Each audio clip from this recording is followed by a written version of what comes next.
एक रिपोर्ट के अनुसार लगभग 900 टन सोना केजीएफ माइंस से निकाला गया। जब उसने ध्यान से देखा तो चट्टान के टुकड़े में उसे चमकता हुआ सोने का टुकड़ा दिखाई दिया। ये सुरंगें इतनी जटिल थी कि इनमें खो जाने का खतरा हमेशा बना रहता था। जहां सोने के टुकड़े भारी होने के कारण नीचे बैठ जाते थे, जिन्हें केजीएफ यानी कोलार गोल्ड फील्ड का नाम आते ही आपके दिमाग में ढेर सारा सोना आता होगा।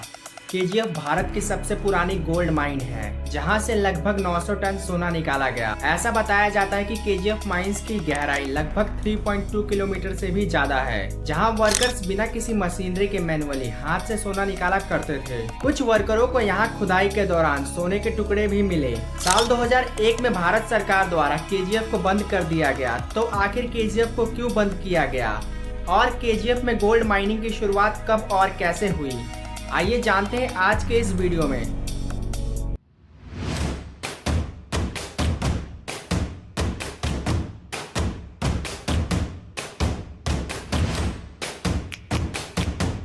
केजीएफ भारत के कर्नाटक राज्य में स्थित एक माइनिंग क्षेत्र है। ये कर्नाटक राज्य के साउथ ईस्ट में मौजूद कोलार जिले के मुख्यालय से 30 किलोमीटर दूर मौजूद है। इसकी बेंगलुरु से दूरी 100 किलोमीटर है। केजीएफ का इतिहास बहुत पुराना है। माना जाता है कि यहाँ दूसरी शताब्दी ईसा पूर्व से गोल्ड की माइनिंग हो रही है। ब्रिटिश राज्य के दौरान भी केजीएफ गोल्ड माइनिंग का एक प्रमुख केंद्र बना रहा। 121 सालों तक यहाँ गोल्ड की माइनिंग होती रही। एक रिपोर्ट के अनुसार लगभग 900 टन सोना केजीएफ माइंस से निकाला गया। केजीएफ में सोने की मात्रा कितनी ज्यादा थी, इसका अंदाजा आप इसी बात से लगा सकते हैं कि यहाँ मजदूरों को काम करने के दौरान यूं ही सोने के टुकड़े मिल जाते थे। इसी से जुड़ी हुई एक कहानी भी सामने आती है। ये कहानी एक ऐसे मजदूर की है जो केजीएफ माइंस में काम करता था। वो रोजाना कड़ी मेहनत से चट्टानों को तोड़ता था। एक दिन जब वो हमेशा की तरह काम कर रहा था, तब उसकी हथौड़ी एक सख्त चीज से टकराई। जब उसने ध्यान से देखा तो चट्टान के टुकड़े में उसे चमकता हुआ सोने का टुकड़ा दिखाई दिया। वो खुशी से झूम उठा। ये सोने का टुकड़ा इतना छोटा था कि इसे जेब में छुपाकर ले जाया जा सकता था और वो लालच में आ गया। उसने सोचा क्यों न इसे चुराकर बेच दिया जाए, लेकिन उसे डर भी लग रहा था कि यदि पकड़ा गया तो सजा मिलेगी। पूरे दिन वो इसी बारे में सोचता रहा। आखिरकार उसने सोचा कि ईमानदारी का रास्ता ही सही होगा। जिस कारण काम खत्म होने के बाद उसने माइन के सुपरवाइजर को सोने का टुकड़ा दिखा दिया। सुपरवाइजर उसकी ईमानदारी से बहुत ज्यादा खुश हुआ और उसे एक्स्ट्रा पैसे दिए। ये कहानी भले ही एक लोक कथा हो, लेकिन इससे हमें ये पता चलता है कि आखिर केजीएफ में कितना सोना था। कोलार गोल्ड फील्ड दुनिया की दूसरी सबसे गहरी माइन है, जिसकी गहराई लगभग 3.2 किलोमीटर से भी ज्यादा है। ब्रिटिश इसे इतना पसंद करते थे कि उन्होंने यहाँ अपने घर बना लिए थे। वो इसे मिनी इंग्लैंड भी कहते थे। भारत की सबसे पहले इलेक्ट्रिक यूनिट साल 1889 में यही स्थापित की गई, जो माइनिंग कार्य में मदद करती थी। इसका नाम कावेरी इलेक्ट्रिक सेंटर था। ये केजीएफ से 130 किलोमीटर दूर मौजूद थी। जापान के बाद आज ये एशिया का दूसरा सबसे बड़ा इलेक्ट्रिक यूनिट है। ये इलेक्ट्रिक सेंटर केजीएफ के लिए एक मील का पत्थर साबित हुआ, क्योंकि इससे खदानों में इलेक्ट्रिक लाइट पंपिंग और मशीनरी के लिए इलेक्ट्रिसिटी मिली। इससे पहले खानों में काम करने के लिए मैन पावर और जानवरों की आवश्यकता पड़ती थी, जो कि बहुत ज्यादा कठिन और टाइम टेकिंग प्रोसेस था। इलेक्ट्रिसिटी के आने से खानों में माइनिंग और ज्यादा आसान और सुरक्षित हो गई। साल 2001 में केजीएफ में सोने की मात्रा कम होने के कारण इसे बंद कर दिया गया। हालांकि ऐसा माना जाता है कि आज भी केजीएफ में गोल्ड मौजूद है। कोलार गोल्ड फील्ड का नाम आते ही आपके दिमाग में सोने का विशाल भंडार आता होगा। एक सदी से भी अधिक समय तक ये भारत में सोने के मुख्य स्रोत के रूप में बनी रही। तो आइए अब जानते हैं कि आखिर कोलार गोल्ड फील्ड से गोल्ड की माइनिंग कैसे की जाती थी।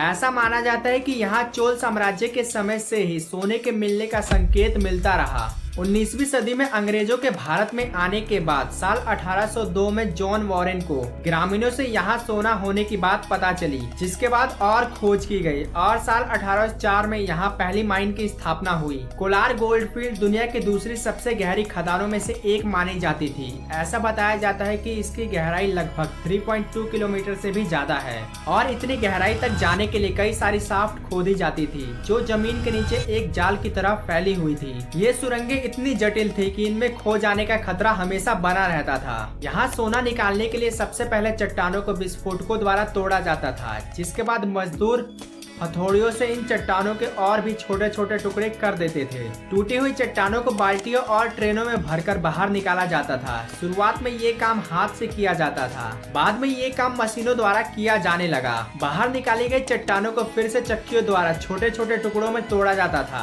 इसके बाद इन टुकड़ों को और भी बारीक पीसने के लिए पानी के साथ बॉल मिलों का यूज किया जाता था। इसके बाद पानी में मिले सोने को अलग करने के लिए इस पानी को बड़े बड़े टैंकों में स्टोर किया जाता था, जहां सोने के टुकड़े भारी होने के कारण नीचे बैठ जाते थे, जिन्हें छानकर अलग कर लिया जाता था और ऐसे ही सोने को प्राप्त किया जाता था। 20वीं सदी की शुरुआत तक सोने को निकालने का काम हाथ से किया जाता था। मजदूर जमीन खोदकर चट्टानों को बाहर निकालते थे और उन्हें तोड़ते थे। बाद में इन टुकड़ों को पीसकर इनमें से सोना निकाला जाता था। लेकिन 20वीं सदी की शुरुआत में इलेक्ट्रिसिटी के आने के कारण माइनिंग काम और भी ज्यादा आसान और तेज हो गया, जिससे सोने के उत्पादन में तेजी आई। कोलार गोल्ड फील्ड को 28 फरवरी साल 2001 को भारत सरकार द्वारा बंद कर दिया गया, जिसके पीछे कई कारण थे। 120 से भी अधिक सालों तक केजीएफ में माइनिंग की गई, जिस कारण यहाँ मौजूद ज्यादातर सोना निकाल लिया गया और जो सोना बच गया था वो बहुत गहराई में था, जिसे निकालना काफी महंगा सौदा था। इतनी गहराई से सोना निकालने के लिए गहरी सुरंगें खोदनी पड़ती थी। साथ ही मजदूरों की सुरक्षा के लिए अतिरिक्त उपाय करने पड़ते थे, जिससे उत्पादन लागत बढ़ जाती थी। 1990 के दशक में इंटरनेशनल मार्केट में सोने की कीमतों में गिरावट आई, जिससे सोने के उत्पादन में होने वाला मुनाफा कम हो गया। इतने लंबे समय तक माइनिंग करने के कारण यहाँ पर्यावरण को काफी नुकसान हुआ। जमीन के ऊपर जहरीले अवशेषों के ढेर लग गए, साथ ही पानी के स्रोत भी दूषित हो गए। सरकार ने इन सभी चीजों को देखते हुए केजीएफ में माइनिंग को बंद करने का फैसला लिया, जिससे हजारों मजदूरों और उनकी फैमिली पर बुरा प्रभाव पड़ा। उन्हें रोजगार के नए अवसर तलाशने पड़े। सरकार द्वारा दिए गए समर्थन भी अपर्याप्त थे। आज कोलार गोल्ड फील्ड एक ऐसा क्षेत्र बन गया है जहां सोने की चमक फीकी पड़ गई है। हालांकि इसके इतिहास और खनन विरासत को सहेजने की कोशिश की जा रही है। कर्नाटक सरकार और भारत सरकार द्वारा केजीएफ को दोबारा खोलने की कोशिश की जा रही है। आपका इस वीडियो के बारे में क्या कहना है, नीचे कमेंट करके बताना ना भूलें। यदि आप यूपीआई के बारे में जानना चाहते हैं तो इस वीडियो को जरूर देखें, जिसका लिंक डिस्क्रिप्शन में दिया हुआ है।